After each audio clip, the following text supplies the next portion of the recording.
You're listening to Radio Blah Blah with Jeff and Jeff.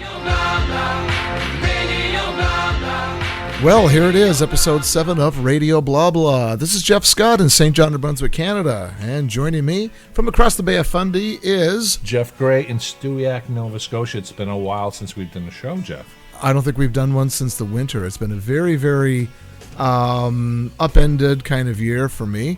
But things are starting to come back together, coming back into place, and I'm just looking forward to doing more of these with you, Jeff. That sounds like a good idea. What are we I think it is a damn good idea. Damn good idea. Damn good idea. More versus less. Yes, exactly. We had to think about what we actually finished our last show on, what we talked about. The last show we were talking about our most overrated bands. Yeah, I'm feeling kind of... I think we agreed on some. Not all, but we agreed on some. I think I jinxed Prince. Yeah, I mean, that's kind of, Yeah, because we did that before Prince died, and it's, yeah. No, you didn't jinx him. He was one of the people I said was overrated. I know, and I defended Prince. I thought he was yes, you did. Really enjoyed, his originality, and when we talked about David Bowie, and I mentioned I had a whole string of people that were originals, people that didn't follow the mainstream, and I had a whole list of people, and Prince was one of those, for people that went beyond the normal and really, set a whole new trend, whether it was fashion or style or groove or image or something. So how do you feel now after saying that, Jeff? I'm just not going to say that about anybody else for a while. Yeah, okay, yeah. Yeah, let's not poo-poo anyone on the show because, listen, we're losing rock icons on a monthly basis. I know, and we could almost do it. We could change the name of the show. We could call this the Radio Blah Blah Graveyard, or what do you call it? Radio Blah Blah Weekly Obituary. Oh, jeez. Just seems to be going that way. But you recall... Well, I know it is going that way, and it's terrible. Oh, well. Such is life. You recall, though, I never said that I didn't like Prince or any of those bands that I talked about. I just said that they were... I just didn't understand sort of the status that they had achieved in people's minds. That was all. So today, though, what are we going to talk about? Well, I thought we'd talk about... I was looking at Facebook today, and a fan on one of the fan sites that I follow had gone out and bought one of these, what do they call them, 40-gram or 50-gram vinyl pressings, and thought, this is so cool. I wanted to relive that moment in the 70s when I bought this album on vinyl, and I pulled back the cellophane, and I could smell the vinyl for the first time. And when you pull it out, I used to say the most beautiful sight in the world is when you pull that vinyl out of a plastic sleeve for the very first time. But the worst sight in the world is when every particle of dust in the room just clings to it. Well, yeah, I mean, I think you and I kind of started to have a conversation about, the music business today, music in general today, and the overall effect of digitization on everything from recording quality, recording styles, to production values, to how artists even decide to put music out today, in what forms and how often. There's so many impacts to this. I'll just say this, and then we can continue our show. Sounds good. As when the compact disc came out, I thought, this is wonderful. This is the most amazing thing. But I'll say this now and be done with it. Digital killed the music industry. Okay. And then we, elaborate or comment or whatever. Okay, so our next topic then is going to be. I wouldn't say. I think it. I think it did. I don't think. I think it did. Well, it did. I don't. I guess it depends on how you define the music industry. It changed. Did it kill it the way in terms of the way it was? Absolutely. Do people have to adapt? Yeah, I think it's changed it. I think that's what the topic really comes down to is how does it change things, and how do artists, like I said, how do listeners, because I think there may be some benefits to this as well. Mm-hmm. So, but did it kill the way it was? Yeah, I mean, I'm someone myself, Jeff. I record music, and Mm-hmm. and I'm able to do things today that I never would have. Well, been for able the to do home years ago. musician, I know, for the home musician, the technology is wonderful. We can now, in my little recording studio, I can do what, people needed Abbey Road Studios. Yeah. They needed to rent Abbey Road Studios in the 1960s to do what I can do in my little room using a $500 laptop and a $200 mic. Absolutely. And at that time, they were paying, I guess today's equivalent of $200 or $300 an hour to be in these studios. So certainly the technology has allowed the basement musician to really blossom and flourish creatively. But in terms of the music industry, I think that took a turn. That took a serious turn. And it's not immediately when digital came in. I mean, they were still selling their CDs, and CDs were much more expensive than records. Because when CDs first came out, I remember seeing records and cassettes still in the stores. You're going to pay about $5 to $10 more for the same title on CD. It wasn't that moment. It was the moment that we were able to get that music off the CD and digitize it into our computers and share it online. So it was a number of things. It was going digital, being able to rip those CDs, and then the internet itself. Yeah, there's all kinds of things. I mean, there's obviously people claim that that vinyl has a different sound than CDs, and like you said, I think the issue becomes more about the availability of that music. I mean, case in point, like as you said, in some ways, the access is much easier for artists these days. I mean, you talked about the home musician. I mean, I literally can go from a song, and I've done it before, come up with a song idea at 8 o'clock in the morning, work it out, go down to my basement. If I get the drum track built, it takes me about an hour to build a drum track on drum software I use, and then it takes me another hour to record 5 or 6 different parts into it and sing, and then it takes me another hour to mix it, and another 10 minutes to upload it to the internet. So in a morning, I can have this out to the world, literally. Yep. And the world is now your audience. Exactly. That's the wonderful thing about the digital age and the internet, is that we're able to reach so many more people. But if you were trying to sell that, then it becomes a different ballgame.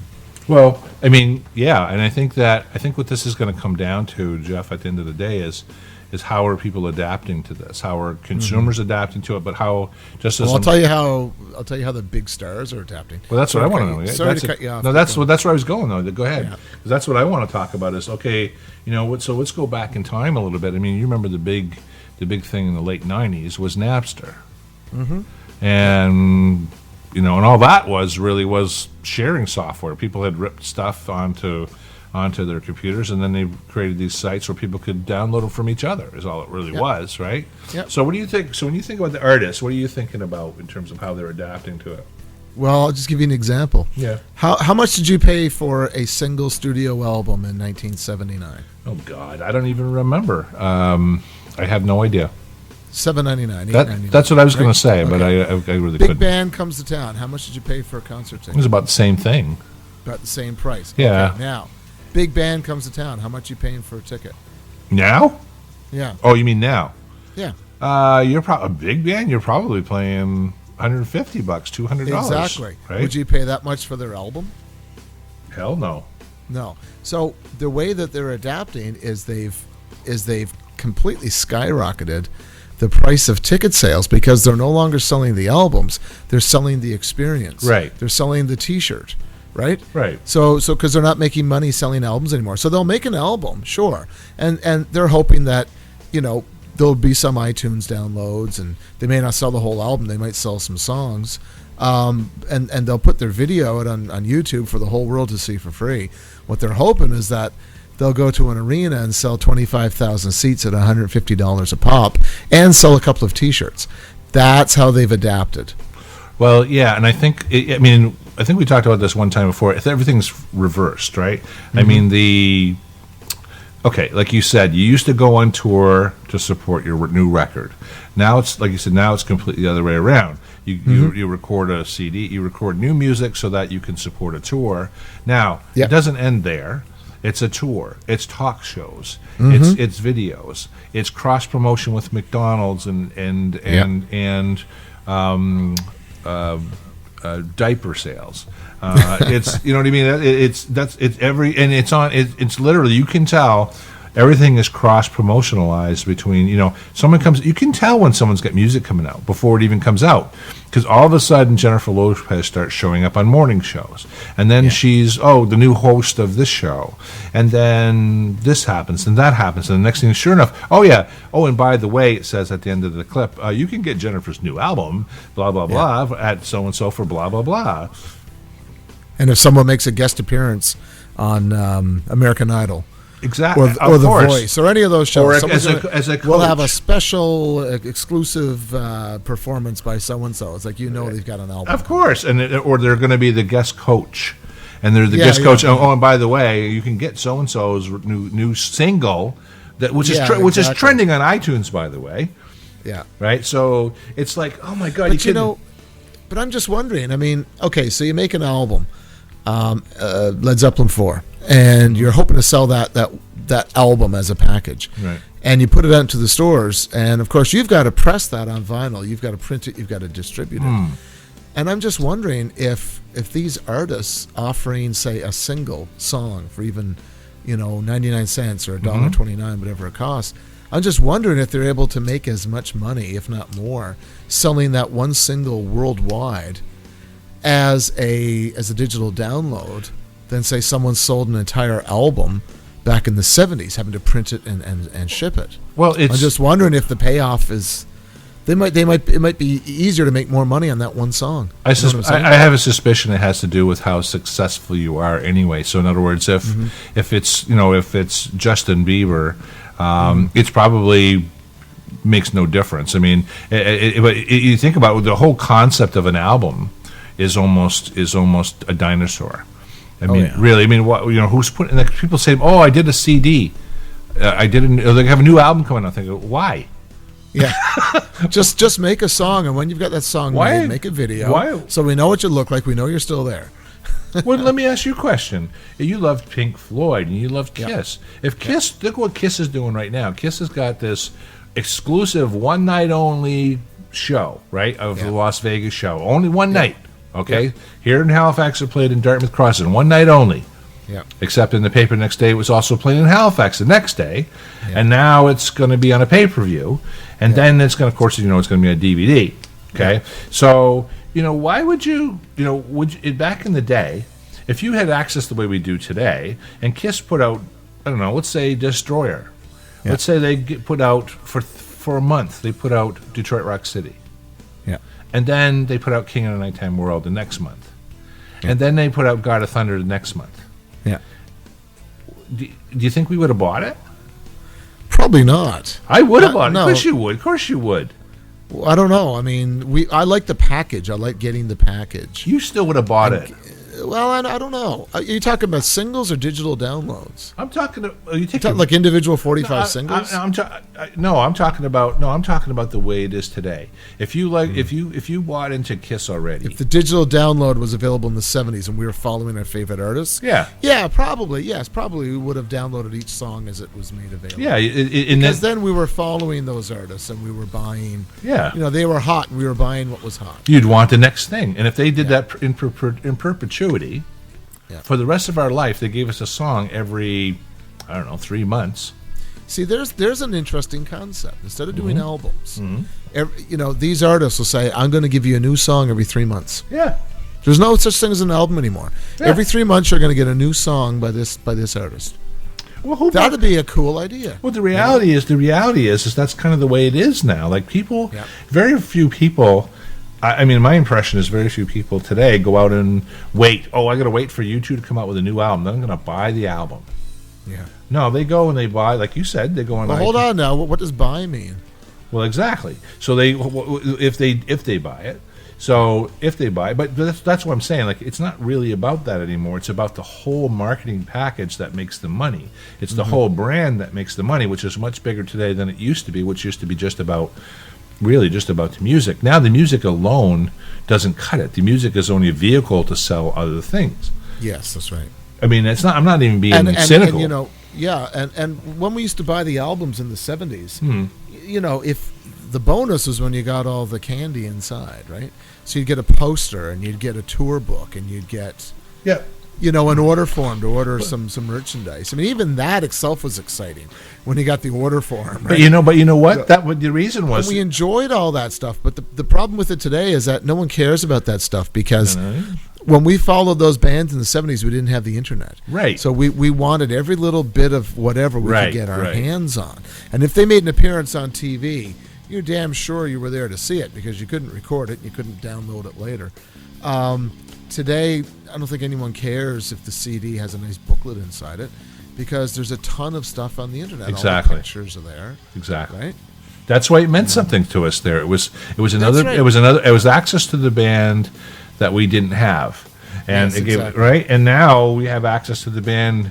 Oh my! We got too much We have access. it's complete access to the band.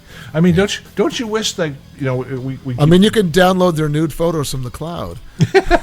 yeah, but I mean, Right? if you were to take think about it today, like back in the day, like we keep talking about Kiss, we jointly had a love for the band Kiss, so we'll talk about that for a second. But imagine back in the 70s if Kiss was putting out, YouTube videos periodically for us to watch, like behind the scenes, video journals like bands do today. Yeah. Man, we would have been all over that stuff. Oh, that would have been cool stuff. Yeah. I mean, again, we didn't have the ability to record or download anything. So when these guys appeared on TV, you certainly stayed up to watch it.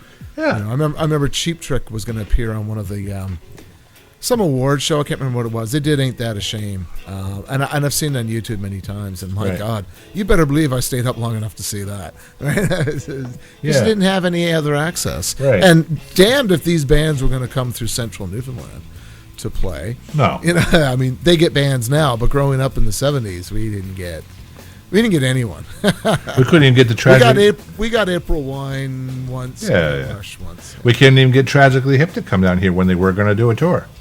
No. God, it's like, but it's those whole.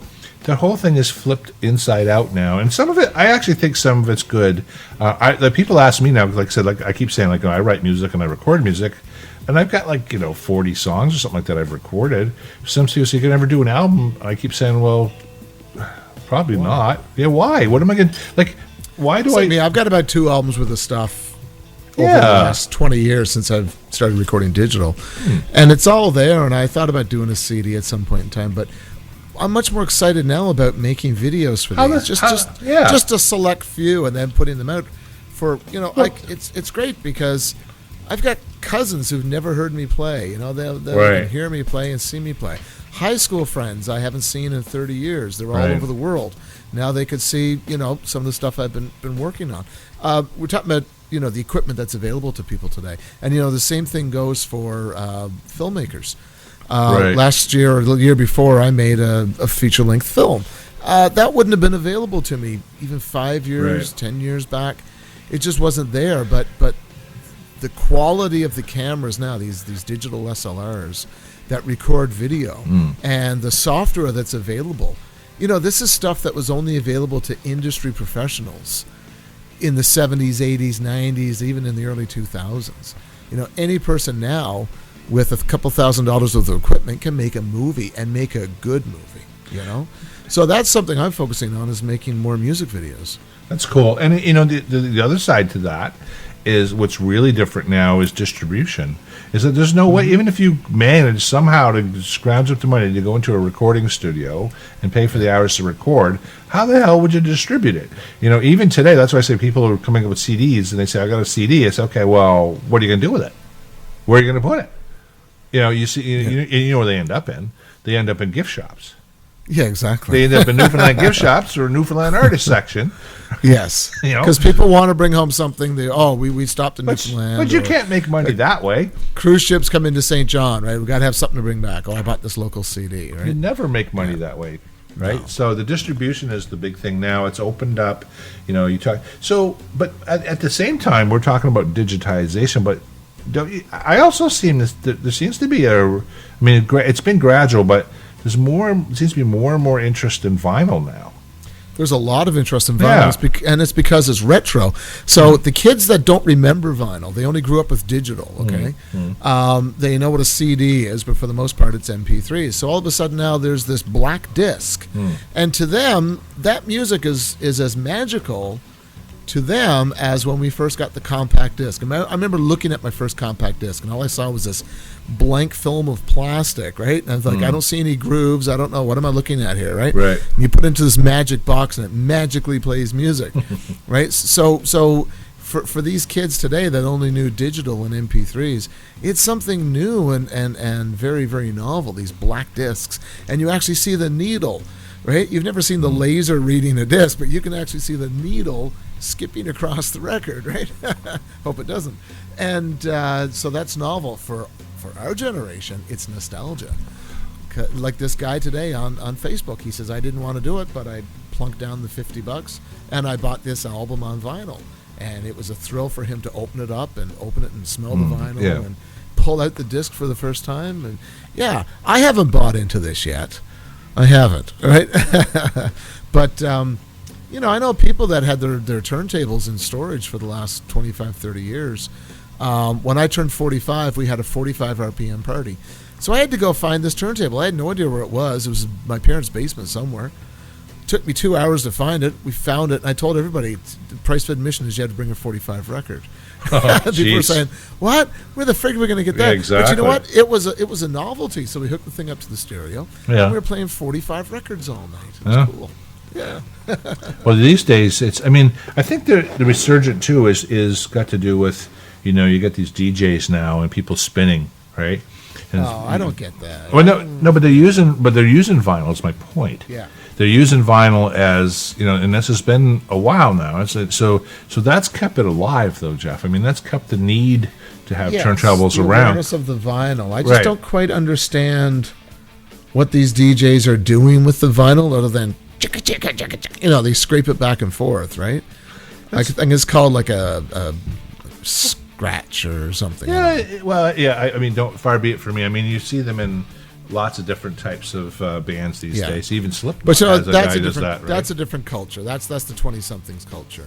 And we didn't grow up in that. I don't think. Well, I didn't, but like I said, one of the bands I listen to, Slipknot, they have a guy in the band named Sid, and that's what he does. He does samples, right? And he's as part of the songs, and they're part of the songs, and you can hear them in the songs. Anyway, so he's on stage with like discs and vinyl and stuff? Yeah. Really? Okay. Yeah. That's different. Yeah, and then that's part of it. But if you listen to the records, anyway. I don't want to talk about them so much as it is, that's how it's being kept alive. And while we're talking about vinyl, I don't think it's ever going to go away. In fact, I think it's probably going to get bigger. It feels to me like vinyl is going to become like cigars and fine wine. Yes. Yeah. Well, now here's the thing. When I was a kid, I used to get these records, and I thought, okay, you've made it if you're on a record, right? Even if it was some crappy little whatever, I don't know. My mom's Conway Twitty records. I'd be looking at this, and I'm thinking, okay, hello, darling. You're so cool and important that you've been photographed, you've been printed into the album cover. Your music has been embedded in this, solid vinyl medium. And I thought, look, that's it, man. You're a musician. And I thought that was the coolest thing. So I thought, someday I'm going to be on a record. That's interesting. Even if I'm just playing like a guest solo on someone's whatever, I want to be on vinyl. Now, I've been on CD many times, but I want to be on vinyl. That'd be the coolest thing. So, and you can get a 45 printed, and I thought it would just be a cool novelty. I agree. I think maybe sometime next couple of years, I'm going to take one of my tunes, something I think is really cool, 2 of them, ship them off, have some vinyl printed, and just, I don't know, maybe sell them at a bookstore one day, but it's cool, right? Because I always wanted to be on vinyl. But there's someday I'm going to do it. That's interesting because you like you said, because everybody has access today. It's no big deal. Like somebody records their own music today. Well, so what? It's like anybody can do it now. In fact, it's almost too easy for some people. They don't go through the craft of recording and the blood and the sweat and actually come up with their own guitar sounds and those kind of things. But you make an interesting point, which is if you have things on the internet today, does that you couldn't do that in the past? You actually had, in order to get vinyl, you actually had to either spend money or you had to have a deal of some sort. So so now it's like this morass of music out there, versus I'm not even sure the word I want to use, but a profession limited to professionals, if you will, right? So Yes. Yeah. I guess that's the best way. Well, to the put whole it. indie, the digital age opened up a whole world to the indie. In the late 80s, indie was this really cool underground music movement, I guess. Right. But now the indie scene is just, hey, I'm indie. Of course you're independent. Right? You're proud of that? No record company's going to hire you or give you a contract. Yeah, of course you're independent. The lines are so blurred now. I mean, Yeah. I remember the term used to be called alternative. Remember that, alternative? And I said, well, what happens to a band if they're an alternative band and then they become popular? Yeah. Are they still alternative? Yeah. No. Yeah, well, it has no meaning anymore. It's not alternative. It's what is alternative to? You're there, it's like Nirvana was alternative until they became popular. Yep. Now they're It not was mainstream. alternative. That's now right. now Zeppelin's alternative. So we need an alternative to the alternative. The new alternative. The new alternatives. There's a band name. I think it's an interesting time, though. I kind of like this. I'm not lamenting. Hope it doesn't sound like I'm lamenting the changes in the industry. Well, everything is going to change. I mean, languages change, society changes, our values change, and the music industry is changing. It's evolving. There's no doubt about that. I mean, what the music industry was in the 70s, which was selling records and doing tours to promote the records, that's gone. So now they have to find whole new ways to keep the music industry alive. I think it's just really cool that I don't lament this at all. I think it just takes a different type of creativity today. Like today, to be a successful artist, hopefully you still have to write music.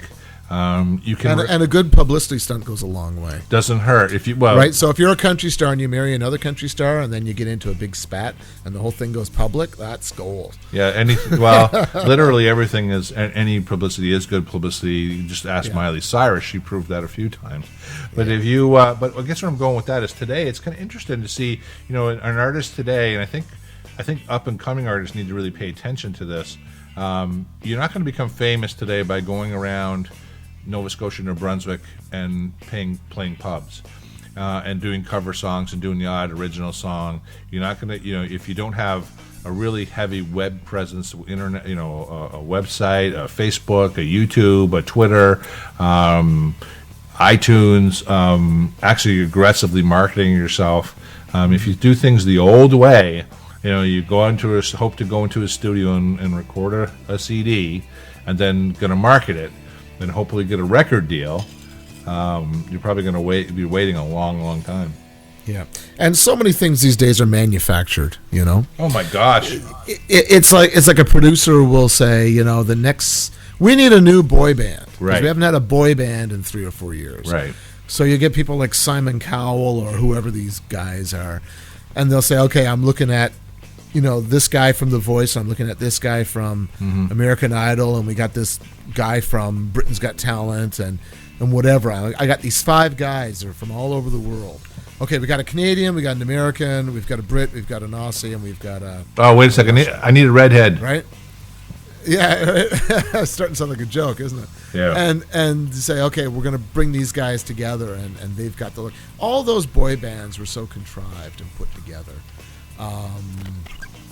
And that's so obvious, but when you look at some other stars and you think like that kid was groomed to be the next Disney sensation, Oh yeah. it wasn't someone who had talent and started hitting the streets and the cafes and the pubs, Oh my gosh. sharing their songs and making an album and selling them out of the trunk of their car. No, this is some kid who's got huge ties to the industry. There's someone's granddaughter or someone, and that person was groomed because of their looks, maybe some talent, and that's the problem there, right? This looks first, talent second. Well, it's marketability, whatever that means, and Yep. and Because I was watching, I've been watching this show on Netflix. It was about Tom Petty and the Heartbreakers, and it's called "Running Down a Dream." It's about 2.5 hours long. It's like a documentary, and Tom Petty was talking about, because as you know, Tom Petty's a prolific songwriter, and but he a part of the show. He was talking about this phenomena of how today rock stars are determined on game shows. Yeah. And that's exactly what he was talking about, was that whole phenomena you were just talking about, was that rock stars now come from game shows. Yeah. Yep. But are they rock stars? They're not rock stars, they're pop stars. Well, Gene Simmons, sometime in the last 2 years, said rock is dead. Right. And that got, blown out of proportion all over. Everybody started hating on him. But is rock dead? I mean, I don't know. Is it really rock music anymore? There's pop music. There's still a metal scene. I mean, there's so many branches of rock now. You've got your speed metal, your death metal, your grunge metal, your whatever. It's just there's just so many genres out there. But do we have a rock star today like we had rock stars in the 70s and 80s? I mean, do we have a Peter Frampton today? Like who's out there playing some really mean electric guitar that's selling big albums and selling out arenas? And I'm just trying to think. I'm so out of the loop. I'm sure there's many of them. No, it's not. It's not. But mainstream isn't about. You point to the fact. I mean, and this has been the case for a long time. But mainstream isn't about, musicianship anymore. No, it definitely is not about musicianship. It's about marketability. It comes down to that. I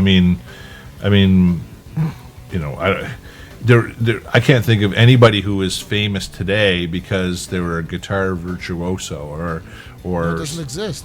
Well, we did a show on the Watching You series called "The Death of the Lead Guitarist." Right. What's a lead guitarist? Lead guitarist doesn't exist anymore. No, not at all. They're an extinct species. Yeah, yeah. I mean, and like I said, we talked about that, but it's just. And that can just be an evolution of music too. That could happen with or without digitization. But that's just music evolving. That would have happened regardless. I think so. It's just, but having said that, I think where you're going with that is more around where do things start? Do they start with the talent first, or do they start with the image and then you build the songs and the image, the marketing around something? And that's the difference now. It starts. I mean, there were bands that were put together in the '60s and the '70s. I mean, that were, like the Monkees, for instance. You can go back in time. Were they a real band? They were a TV show, weren't they? Well, it's like the Partridge Family. That's my point. That's exactly my point. Yeah, they were put together for a TV show, but they sold records too, and they had concerts. So which chicken? This is the whole chicken and the egg. So there was some of that. Then it just seems that there's a preponderance of this, at least certainly in the pop world. In the rock world, it's just different. I mean, you have to be out there listening to things, and there are gems out there like there is in every generation. There are some bands today that are really organic and can really play their instruments. And is it about soaring lead guitar solos anymore? Probably not so much. But it's just a different world, I think, and it's a different world. It's a different time. It's a different audience. I mean, here we are doing this show. Yeah. That didn't exist in the 1980s. If we wanted to do this show in 1976, Radio Blah Blah, it would be you and me with a tape recorder between us, right? Well, first of all, we'd have to drive to. We'd have to get face to face instead of doing this on Skype like we are tonight. That's right. Yeah.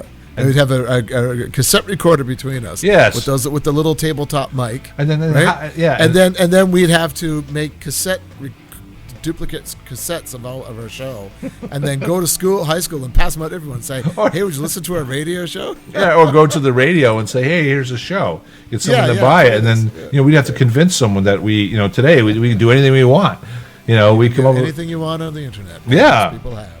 We're a good example of that. Like, I'm sure there are professional journalists out there or radio broadcasters who look at shows like ours and say, "Look at these idiots."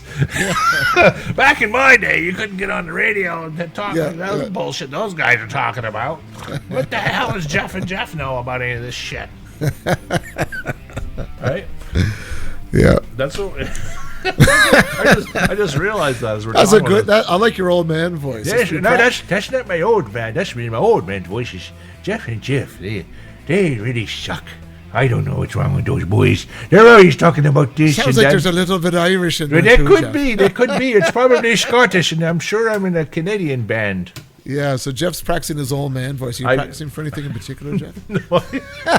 No, I don't have to. Actually, I'm not practicing. It's just evolving. It's evolving. Every day it gets a little older. Yeah. Evolving and getting older. We've lost so many. We touched on this at the beginning. Yeah. Losing so many musicians, and something I was going to say at the moment was forgot, but you could expect it of some of these artists that are in their 80s. The ones that are really, really old, and they're still kicking. And then you got these artists like Prince and David Bowie, who to me are so relatively young.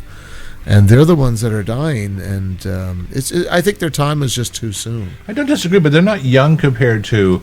I mean, forever and ever and ever, we've lost artists. I mean, how old was Jimi Hendrix when he died? How old was Janis Joplin when she died? They were in their 20s. Yeah, that was a different world too, right? Yeah. Well, but was it? I mean, look how many rock stars died from substance abuse, misuse of substances in the 70s, right? The late 60s and 70s. My God, there's just a string of them. But it doesn't seem as common these days. No, well, maybe it's just because we're seeing them happen now, right? You got your Michael Jackson, and then your Scott Weiland, and then Prince. I mean, they are coming at us, but they're coming at us. Whereas I think what I'm trying to say is, at some point in time in high school, I realized, oh wow, back in the 60s and 70s, everyone died of drug overdoses. Right. And then we started talking about all the different names, but I'm sure they came every 6 or 8 months as well. So, I guess it's just how you look at it.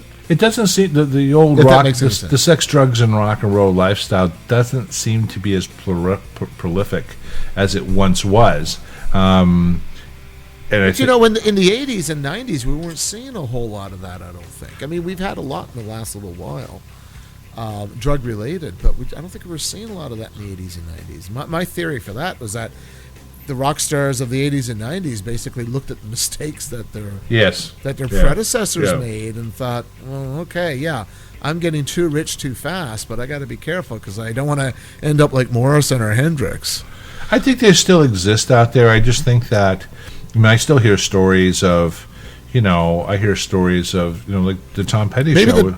Maybe the Betty Ford Clinic didn't exist before then. I don't know. Go ahead. But I just think that it's less prolific, and like you said, it's because certainly when Guns N' Roses came around, Motley Crue, those bands were in excess all the time.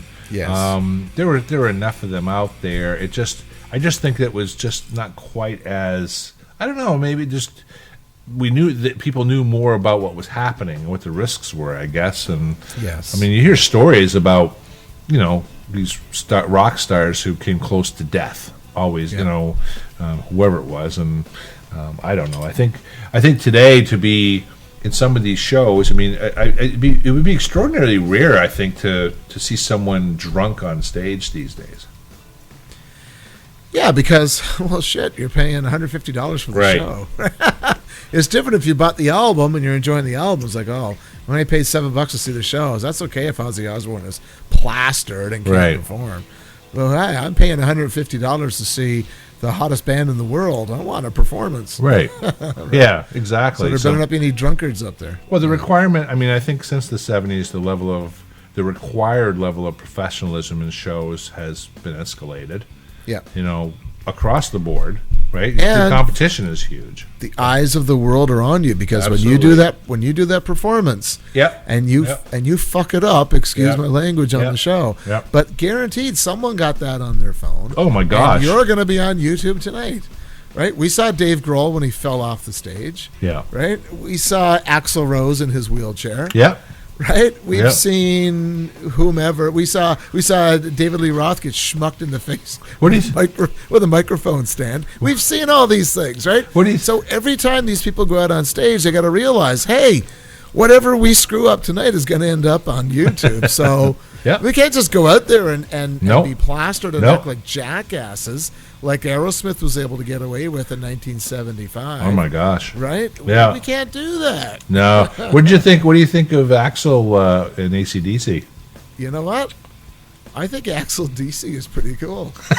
Axel DC. I never heard of that. That's You cool. haven't seen the shirts? No, that's Oh my cool. God, it's cool. It's the AC/DC logo. You know what their lettering looks Yeah. like, right? Yeah. So it's AXL, then you get the lightning bolt. Yeah. DC, so it's Axel DC, and then underneath, you know the little iconic wheelchair you see like on handicapped bathrooms? Yeah. It's got that, right? Right? Axel DC and the little icon. For I think you're right. It's cool. They have these T-shirts. I actually think his voice is perfect for them. Oh my God, he's perfectly suited for Yeah. AC/DC. Yeah. It works. Yeah. I mean, if Brian can't do it, and you've got, contracts to fulfill, Right. the way I see it, you gotta hire the next best thing that's going to go up there, and Axel can do it. So, and you know what? It almost makes it a little more, kind of worth the $150. The fact that it's someone of note rather than just bringing in a Brian Johnson imitator, and I'm sure they're out there, but you bring in a nobody. Who's on stage? Right. Angus. Angus That's and it, nobody. right? Yeah. Angus, I mean, who? Okay, Phil This- is gone. yeah. Malcolm is gone. Yeah. I think the bass player, whatever his name is, he's still there. So the only thing up there then really is Angus. Now Angus is worth the $150 just to watch him play. Right? The guy's got to be in his late 60s and he still prances around like a little boy. He still looks like a little boy. It's hilarious. Angus is hilarious. And you want to know something? I was more interested in hearing Angus than hearing Axel. When Angus plays, it's like, fuck, that's him. There ain't nobody sounds like him, and it's simple, it's clean, it's not Van Halen, it's not speed in your face, it's good, clean, bluesy rhythmic lead guitar. Yeah. But it's so Angus, and my God, he still sounds like he always did. It's amazing. But yeah, getting back to Axel, I'm glad they brought in someone of note rather than just a Brian Johnson imitator. Yeah, I actually think it works, like you said, and I think that it's more interest. Actually, I'd be more interested in seeing Axel DC right now than AC/DC. To be honest with you, even if Brian came back, just for that, I think his voice does work. I think I saw some of the video of him sitting in that chair. I know he didn't have a choice, right, because he had an injury, but that was weird. And I thought, it's the same chair. I think he said he borrowed that chair from Dave Grohl because Dave Grohl did a. No, it wasn't even joking because Dave Grohl. It's just funny. I'm sorry. I know they got this old chair. Remember, you remember? I've talked about this for years. Where one of the funniest things I heard, I was listening to Dee Snider was on a talk show here recently. He was on Three Sides of the Coin, and a while back, and I finally took a chance to listen to it, and. But one of the funny things, he was in that feud with Paul Stanley at the time. Yeah. And he said, he was so funny because he said, the Kiss Army is threatening to get me. He said, all I can visualize with all these guys on crutches and wheelchairs. Oh my God. He says, well, that's the joke, right? We always said, some of these big bands, they just keep touring and never stop touring, and someday they're gonna have to come out in wheelchairs, right? And there's Axel in a wheelchair. It's just, kudos, man. You're the first guy to come out on stage in a friggin' wheelchair, right? That's awesome. Well, I remember having a chat with Blair back in the early 2000s about Kiss continuing on and on and on. I said, someday they're going to come out to Detroit Rock City. They're going to come out. Paul and Gene are going to come out in wheelchairs. The explosions are going to go off. They're going to fly off of ramps in their wheelchairs. And this is going to be the new show. And anyway, I don't know where we were going with this. We were talking about getting old. Yeah. But we were going to talk about, I guess, so we know that, so Prince, subsequent to our last show, like I said, Prince passed away from a drug overdose, right? So we do know that now. Was it a drug overdose? Yeah, well, that's what the internet says. Just complications due to drugs? Oh gosh. I read it was an overdose. Which is the same thing. But I read it was an overdose. From apparently it had hip replacement surgery and became addicted to some pain medication of some sort, and that was but I can't honestly say I've read all the details on it. But nonetheless, obviously, like you said, he's not with us anymore. And I don't know if you had anything to say about that, but I haven't really changed. I mean, I'm sorry to see anybody die, of course. Yeah. I wasn't a big fan, and I wasn't a big fan either, as much as I just appreciate the lifelong dedication to a musical style, which wasn't totally original, but he just had his own spin on it. It was, knew Prince. It was his sound. I posted something this morning. I shared something. Someone had posted Prince, and I think he was on Jay Leno. My God, it was just friggin' kick-ass. But he was doing James Brown. Okay. Right? It was so obvious James Brown what he was doing, but he did it well. And again, it had its own little Prince flavor on it. But I appreciated what he did. I'd never put down or criticize or say no to Prince. If Prince was in town, I would buy a ticket. There's no doubt about it. That's something I would want to see. What if it was $250? Yeah, I kind of draw the line there. I do have my price. But $250, but you get the backstage VIP. No. You get it on vinyl. Now here's an interesting thing. Yeah. I was talking to someone, I can't remember who, and they were talking about being at an open mic or some venue where someone was performing. It might have been like a cafe kind of a series or something. So this girl is up performing and doing a wonderful job, and they loved her music. So whoever I was talking to went up and said, "Do you have CDs for sale?" And the girl says, "No, but I have cassettes." And they said, "Cassettes? Yeah, I'm selling my cassettes. They're $10 each." And sure enough, she had these cassettes, and they had like a photocopied insert. Yeah. And you can remember making these, right? Yeah. So it had a photocopied insert and a little flap inside, and sure enough was this friggin' TDK tape with the girl's name handwritten on the label, right? And this person thought, this is the most cool idea I've ever seen. So they paid the $10, bought the cassette, brought it home. Sure enough, there's music on the cassette. Inside the package was a card, and on the card was the address for her digital download. So I thought that was really cool. It's just a business. It's just a business card, really. At the end of the day. The cassette was just a business card, but it's so unique. These days, though, you'd have. Doing that. Okay, I'd say, I'll buy the cassette for $10, but can you sell me a cassette player for $10 too, please? Exactly. Where do I get the cassette player? This doesn't fit into my cigarette lighter. Yeah. Where do I put my USB stick into this? Yeah, exactly. I had an 8-track recorder when I was a kid.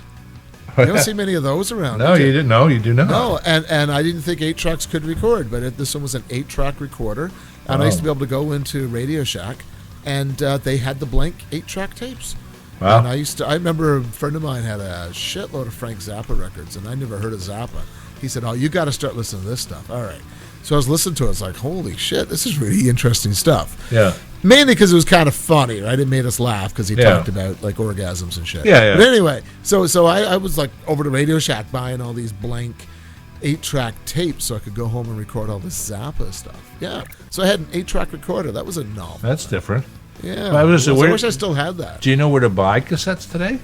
Where to buy cassettes? I think the dollar store still has some. Well, that's what I'm saying. Like I had a 4-track recorder here. Yeah. Tascam, right? I still have it. And I remember I ran across them at some dollar store somewhere.